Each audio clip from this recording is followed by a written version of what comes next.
नमस्कार, good news Bharat में आप सभी दर्शकों का स्वागत है। मैं संजीव शर्मा और आइए देखते हैं गुड न्यूज़ भारत पर आजमगढ़ की खबरें फटाफट अंदाज में।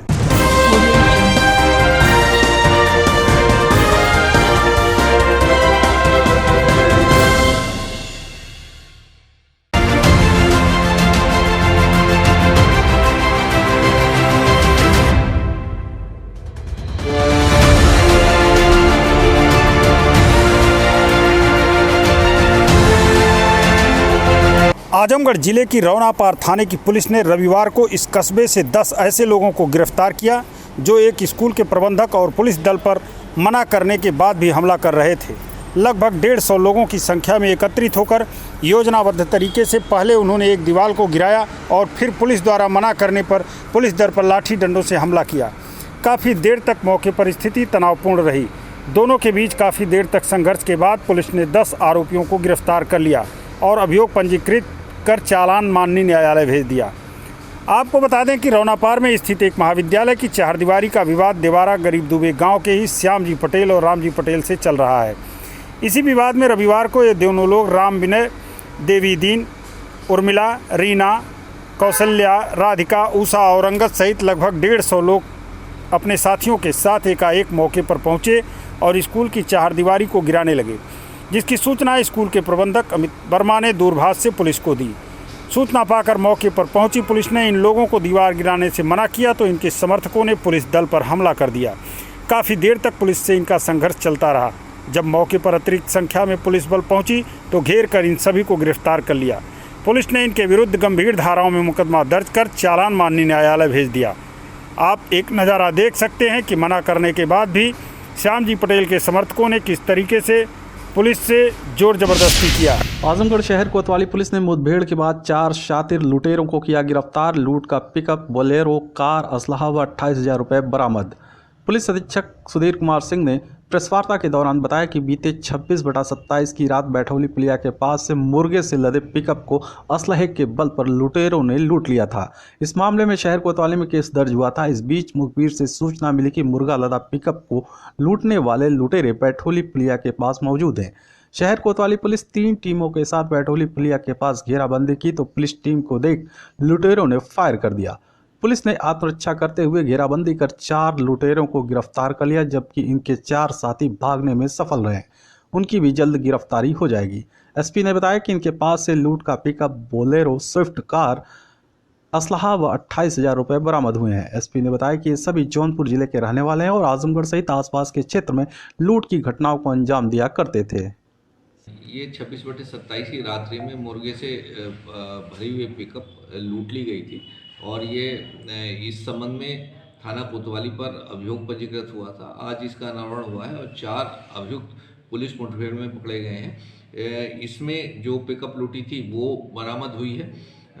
जो जिस 2 गाड़ियों से बोलेरो और स्विफ्ट डिजायर जिनसे लूट की गई थी वो बरामद हुई है और इनके पास से तमंचा, कारतूस बरामद हुए हैं और मुर्गी जो बेचने से जो पैसा मिला था वो 28,000 रुपये से ऊपर इनके पास से बरामद हुआ है। इस तरह से थाना कोतवाली की एक बड़ी सफलता, एक अननोन केस को, जो कि बहुत ही सेंसेशनल केस था, उसे वर्कआउट हुआ है। इनके 4 जो अभियुक्त हैं वो भागने में सफल रहे हैं, जिनकी तलाश हेतु दबिश डाली जा रही है और ये सभी के सभी अभियुक्त थाना जौनपुर जिला जौनपुर के रहने वाले हैं और यहाँ का इस तरह की वारदातें किया करते थे। इनके द्वारा बताया गया कि और भी वारदातें की गई हैं जिनके संबंध में अभी छानबीन की जा रही है और उसमें फिर जो जांच है उसे आगे बढ़ाई। पूर्व विधायक ब्रजलाल सोनकर पर डराने धमकाने व मारपीट का मुकदमा सिधारी थाने में दर्ज। एसपी सुधीर कुमार सिंह ने दी जानकारी। बता दें कि बरदा थाना क्षेत्र के ठेकमा गांव निवासी अवनीश कुमार राय वर्ष 1983 में सिधारी थाना क्षेत्र के नरौली क्षेत्र में जमीन बैनामा कराए थे। एसडीएम सदर के यहाँ प्रार्थना पत्र देकर जमीन की पक्की पैमाइश कराने के उपरांत वे अपनी जमीन पर बाउंड्री वॉल करा रहे थे कि इसी बीच पूर्व विधायक ब्रजलाल सोनकर अपने गुर्गों के साथ पहुंचे और निर्माण कार्य को रुकवा दिया। अवनीश ने आरोप लगाया था कि जब उन्हें जानकारी हुई तो वह निर्माण कार्य स्थल पर पहुंचे तो पूर्व विधायक ब्रजलाल सोनकर असलाधारियों के साथ खड़े थे और पूछने पर उन्हें गालियां देते हुए दीवार को गिरवा दिया और मजदूर को मारपीट कर भगा दिया। एसपी सुधीर कुमार सिंह ने बताया कि सूचना पर पुलिस मौके पर पहुंच गई थी। इस मामले में पूर्व विधायक ब्रजलाल सोनकर पर डराने धमकाने व मारपीट का मुकदमा पंजीकृत किया गया है। आवश्यक कार्रवाई की जा रही है। देखिए, ये संज्ञान में आया था कि एक ज़मीन जो कि विवादित थी उस पर कुछ कब्जा करने के लिए लोग वहाँ गए थे और पुलिस समय से पहुँच गई थी। इनके ऊपर वहाँ की तहरीर पर मुकदमा पंजीकृत किया गया है मारपीट करने का और डराने धमकाने इससे संबंधित धाराओं मुकदमा पंजीकृत किया गया है और उसमें कार्रवाई की जा रही है। आजमगढ़ जिले के इमलीपुर भट्टा पर काम कर रहे पिता पुत्र में हुई मारपीट में घायल पिता की इलाज के दौरान मौत। बता दें कि बहराइच जिले के मोतीपुर थाना क्षेत्र स्थित गायघाट निवासी रमेश रावत व उसका पुत्र जितेंद्र रावत जिले के बिलरियागंज थाना क्षेत्र के इमलीपुर में भट्टे पर काम करते थे। 6 मार्च की रात दोनों नशे में धुत होकर किसी बात को लेकर आपस में लड़ने झगड़ने लगे। इसी दौरान शक्तिमान नामक युवक वहां आ गया। शक्तिमान का आरोप है कि उसने जितेंद्र को गाली दिया, जिससे क्षुब्ध होकर जितेंद्र अपने पिता रमेश को धक्का दे दिया, जिससे वह वहीं गिर पड़ा और शक्तिमान ने रमेश के सिर पर लकड़ी से प्रहार कर दिया। इस घटना में रमेश रावत गंभीर रूप से घायल हो गया। घायल रमेश को भट्टा के मुनीब ब्रिजनाथ कन्नौजिया जिला अस्पताल पहुंचाया, जहां उपचार के दौरान रमेश की मौत हो गई। पुलिस ने प्राथमिकी दर्ज कर जितेंद्र रावत को गिरफ्तार कर लिया, जबकि शक्तिमान फरार है। आजमगढ़ विकास भवन सभागार में अंतर्राष्ट्रीय महिला दिवस कार्यक्रम की तैयारी को लेकर अधिकारियों की हुई बैठक। सीडीओ ने दिए आवश्यक दिशा निर्देश। बता दें कि जनपद में महिलाओं की सुरक्षा, सम्मान एवं स्वावलंबन बेटी बचाओ बेटी पढ़ाओ के लिए संचालित मिशन शक्ति अभियान के अंतर्गत 8 मार्च 2021 को अंतर्राष्ट्रीय महिला दिवस के अवसर पर कृषि महाविद्यालय कोटवा में किए जाने वाले भव्य कार्यक्रम की तैयारियों के दृष्टिगत मुख्य विकास अधिकारी आनंद कुमार शुक्ला की अध्यक्षता में विकास भवन की सभागार में बैठक संपन्न हुई। बैठक में मुख्य विकास अधिकारी ने जिला प्रबोधन अधिकारी को निर्देश दिए कि कार्यक्रम की रूपरेखा तैयार कर लें, जिसमें अतिथियों का सम्मान, स्वागत गीत, मिशन शक्ति के अंतर्गत अब तक किए गए गतिविधियों का संक्षिप्त विवरण, महिला कल्याण विभाग द्वारा संचालित योजनाओं का संक्षिप्त विवरण, विभिन्न विभागों में उत्कृष्ट कार्य करने वाली 1 से 2 महिलाओं का चयन, विशिष्ट महिलाओं का सम्मान आदि की तैयारी कराना सुनिश्चित करें। इसके साथ ही सीडीओ ने उप कृषि निर्देशक को निर्देश दिए कि मंच की व्यवस्था एवं ओवरऑल सीटिंग प्लान की व्यवस्था कराना सुनिश्चित करें। मुख्य विकास अधिकारी ने एसीएमओ डॉक्टर YK राय को निर्देश दिए कि कोविड हेल्प डेस्क की स्थापना कराएं एवं मास्क की व्यवस्था कराएं तथा कोविड-19 के गाइडलाइन का पालन भी कराना सुनिश्चित करें। इसी के साथ ही कार्यक्रम स्थल पर एक एम्बुलेंस की व्यवस्था कराना सुनिश्चित करें। उन्होंने डीडी कृषि को निर्देश दिए कि ईओ नगर पालिका आजमगढ़ से समन्वय स्थापित कर महिलाओं के लिए मोबाइल टॉयलेट एवं पानी पीने की व्यवस्था कराना सुनिश्चित करें।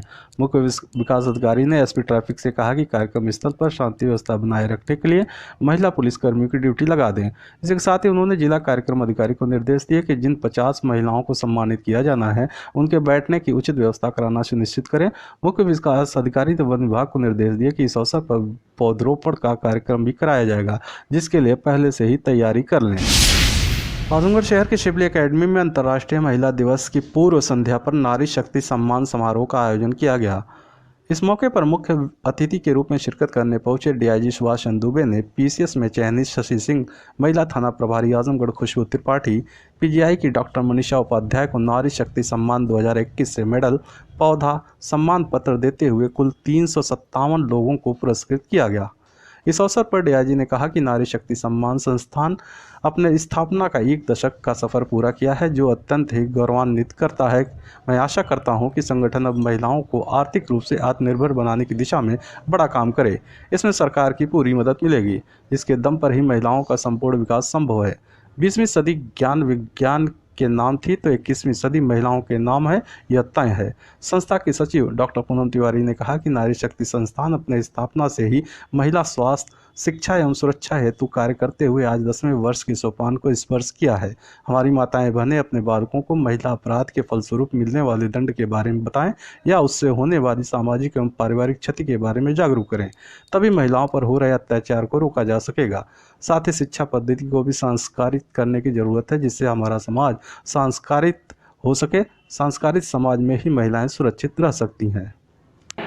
मेरा मानना है महिलाओं का सशक्तिकरण न केवल समय की मांग है, बल्कि हमारे जीवन के संतुलित विकास के लिए अपरिहार्य आवश्यकता वाला अवयव है। महिलाओं के सशक्तिकरण के बिना समाज के सशक्त होने की संकल्पना भी नहीं की जा सकती। हम देख रहे हैं समय के साथ साथ बहुत सारा बदलाव पुलिस में भी आया है। आप देख रहे होंगे महिला हेल्प डेस्क की स्थापना महिलाओं की सशक्तिकरण के संदर्भ में, महिलाओं की सुरक्षा के संदर्भ में एक मील का पत्थर माननीय मुख्यमंत्री जी की प्रेरणा से शारदीय नवरात्रि से लेकर वासंतिक नवरात्रि तक अनवरत जो मिशन शक्ति महिलाओं की सुरक्षा, स्वावलंबन व स्वाभिमान की संकल्पना को लेकर चलाया जा रहा कार्यक्रम है।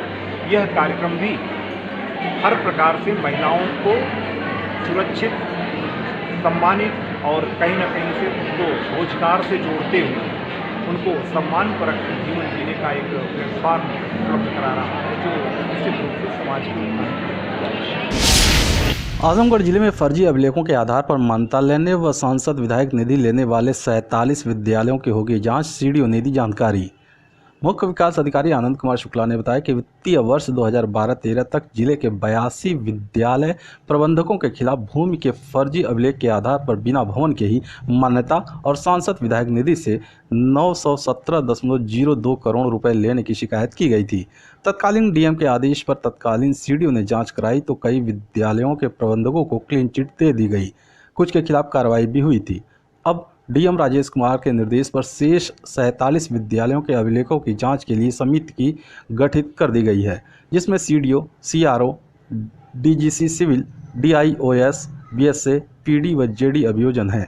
संबंधित विद्यालयों के भूमि संबंधी अभिलेख एसडीएम के माध्यम से उपलब्ध हो गए हैं। डीजीसी सिविल का समय मिलते ही समिति अभिलेखों का परीक्षण कर अग्रिम कार्रवाई के लिए डीएम को पत्रावली प्रेषित कर देगी। खबरों में समय है एक ब्रेक का। आप देखते रहिए गुड न्यूज़ भारत।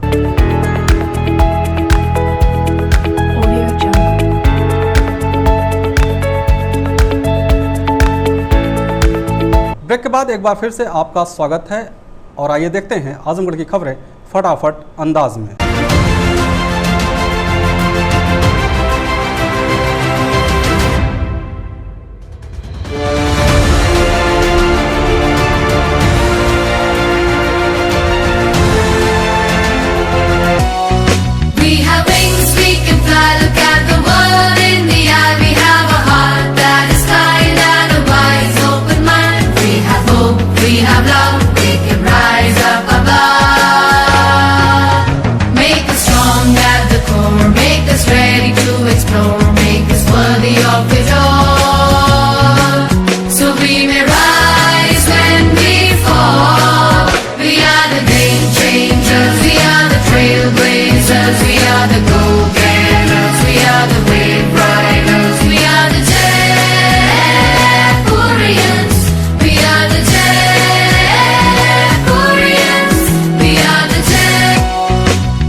आजमगढ़ जिले में अंतर्राष्ट्रीय महिला दिवस पर स्वास्थ्य विभाग कोविड टीकाकरण हेतु महिलाओं के लिए 3 विशेष बूथ बनाया है।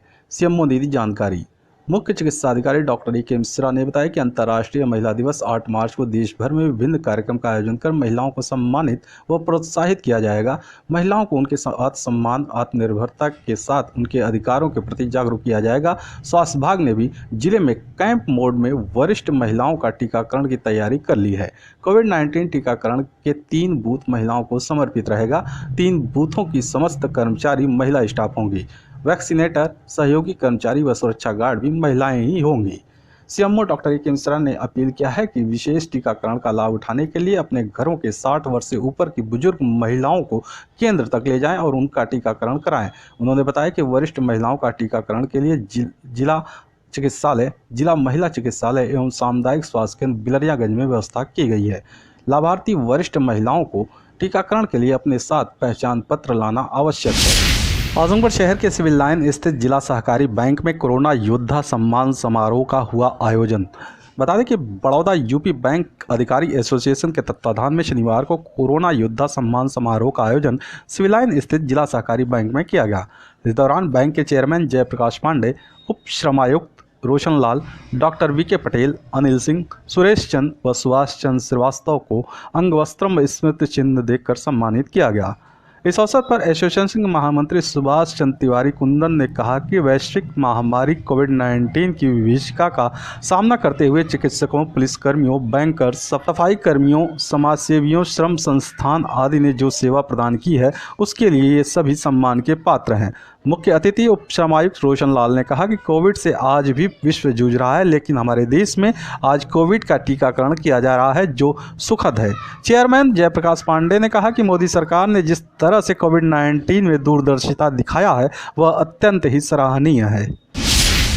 देवगांव पुलिस ने 2 किलो 100 ग्राम अवैध गांजे के साथ एक अभियुक्त को बुढ़ऊ बाबा मंदिर देवगांव के समीप से किया गिरफ्तार। सीओ लालगंज मनोज कुमार रघुवंशी के कुशल नेतृत्व में उप निरीक्षक अभिषेक सिंह मय पुलिसकर्मियों के साथ क्षेत्र में मामूर थे कि मुखबिर से सूचना प्राप्त हुई कि एक व्यक्ति बुढ़ऊ बाबा मंदिर देवगांव के पास चाय पान की दुकान के सामने अपने हाथ में गांजा से भरा झोला लेकर खड़ा है और अपने ग्राहक की प्रतीक्षा कर रहा है। इस सूचना पर तत्काल उप निरीक्षक मय हमरा के बुढ़ऊ बाबा मंदिर पर पहुंचे तो एक व्यक्ति पुलिस टीम को देखते ही मंदिर के पीछे जंगल की तरफ भागने लगा, लेकिन पुलिसकर्मियों की मदद से बुढ़ऊ बाबा मंदिर के पीछे जाते जाते समय करीब 15 बजे उसे पकड़ लिया गया। जामा तलाशी में अभियुक्त के हाथ में लिए गए झोले में 2 किलो 100 ग्राम नाजायज गांजा बरामद हुआ। नाम पता पूछने पर उसने अपना नाम छोटेलाल चौरसिया पुत्र स्वर्गीय पन्ना लाल चौरसिया निवासी नंदापुर थाना देवगांव बताया। पुलिस ने अभियुक्त पर आवश्यक कार्रवाई करते हुए माननीय न्यायालय भेज दिया। अभियुक्त को गिरफ्तार करने वाली टीम में उप निरीक्षक अभिषेक सिंह के साथ कांस्टेबल पंकज सिंह, कांस्टेबल पवन सिंह मौजूद रहे। सैयद मलिकपुर में NH 233 मार्ग बनने के दौरान देवगांव सलेमपुर मार्ग बाधित होने पर जनता हुई आक्रोशित। लुम्बिनी से सारनाथ तक निर्मित हो रहे NH 233 का मार्ग ढाल देने के बाद घंटों तक देवगांव सलेमपुर मार्ग सैयद मलिकपुर में बाधित हो जाने पर क्षेत्र की जनता में आक्रोश व्याप्त हो गया तथा रविवार को प्रातः बसही ग्राम प्रधान प्रतिनिधि सालेहीन के नेतृत्व में दर्जनों लोग वहां एकत्रित हो गए तथा इसका विरोध किया जाने लगा कि आवागमन दुरुस्त कराया जाए। भारी संख्या में आक्रोशित लोगों को देखकर कार्य करा रहे लोगों की सांस फूलने लगी और अविलंब उन्होंने एक सर्विस मार्ग बनाकर आवागमन को चालू कराया, तब जाकर लोगों का गुस्सा शांत हुआ। आपको बता दें, इसी मार्ग से होकर बसही, सलाहरा, बनारपुर, सलेमपुर, बेइली आदि तक के लोगों का हजारों की संख्या में प्रतिदिन आवागमन होता रहता है। बावजूद इसके यहाँ अंडरपास का निर्माण नहीं कराया गया तथा मार्ग ढाला जा रहा है, जिससे लोगों को काफ़ी असुविधा हो रही है। सूचना पाकर हेड कांस्टेबल संतोष तिवारी तथा कांस्टेबल संदीप सोनकर ने भी वहां पहुंचकर NH कर्मचारियों से जनता के हित को ध्यान में रखकर कार्य कराने को कहा। इस अवसर पर सालेहीन प्रधान मोहसिन उर्फ बाबू BDC, सुनील कुमार BDC, आरिफ प्रधान, हरिलाल, सरफराज अहमद, जगदीश उर्फ झब्बर, बजरंगी, सूरज, अतीक अहमद, रईस अहमद, बिलाल अहमद, अहमद शेख, हाफिज फैसल, मोहम्मद हारिस, अरकम आदि उपस्थित रहे। देवगांव सलेमपुर जो NHI का रास्ता जो बन रहा था 4 लेन पावर हाउस के पास, जब से हम लोगों की ये बात हुई थी, इनके आला अधिकारियों से बात हुई थी कि ये हमको रास्ता बना करके सर्विस 4 लेन पे हमको सर्कल बना के छोटा से देंगे, मगर वो तो काम हुआ नहीं। पर हमको आज ये लोग रात को तकरीबन 12 बजे से 12 बजे के बाद सुबह तक ये रास्ता हमारा बंद कर दिए। देवगांव से सलेमपुर जो रास्ता जा रहा है वो एकदम बंद करिए। 2 व्हीलर की गाड़ियां तो जा रही थी, मगर 4 व्हीलर की कोई गाड़ी यहां से नहीं क्रॉस हो रही थी। जब सुबह हमें पता चला तो मैं आकर के देखा तो यहाँ से हम लोगों का रास्ता बंद है। तो हमने बात किया जब इनके अधिकारियों से, जो इनके PM प्रोजेक्ट मैनेजर थे, तो उन्होंने कहा कि 24 घंटे की बात है, कोई बात नहीं है, 24 घंटे के बाद ये रास्ता चालू कर दिया जाएगा, पक जाएगा। तो हमका 24 घंटे तक हम घर में रहेंगे, हमको जब तक ये रास्ता हमारा चालू नहीं होगा तब तक आपका ये कार्य पूरा नहीं होगा। तो वो अभी अपने और अधिकारियों को अपने काम करने वाले को लेकर के, अपनी मशीनरी को ले आकर के अब जा करके हमें एक सर्विस रोड बना करके दिए, नहीं तो हमें लालगंज या देवगांव जाने के लिए अहिरौली में से होकर के जाना पड़ता है, या फिर लालगंज होकर के जाना पड़ता है, या फिर हमें मोलनापुर होकर के रास्ता क्रॉस करना पड़ रहा था। जब हम लोगों ने काफ़ी गांव के इकट्ठे लोग कब इकट्ठा हुए हैं यहाँ के लोग, तब जाकर के ये रास्ता हम लोगों को सर्विस रोड ये मिला, वही बना रहे हैं ये लोग। आप संतुष्ट हैं इनके काम से? नहीं, आप संतुष्ट हैं ताकि टेम्परेरी हमको सर्विस रोड आज के लिए मिल जाए, फिर उसके लिए आगे उसके आगे कल की लड़ाई देखा जाएगा। इसके पहले कहे थे पुल बना देंगे, अभी कोई कार्य नहीं, कोई कुछ नहीं, सिर्फ इन लोगों की जो भी है, जो जितना था सब आश्वासन था, उस आश्वासन पे कोई इन लोगों का कोई काम नहीं हुआ। सिर्फ भरम में डाल करके ये काम किया गया। आने वाले दिन में इस इलाके की जनता को काफ़ी नुकसान उठाना पड़ेगा, जिसके जिम्मेदार ये लोग होंगे।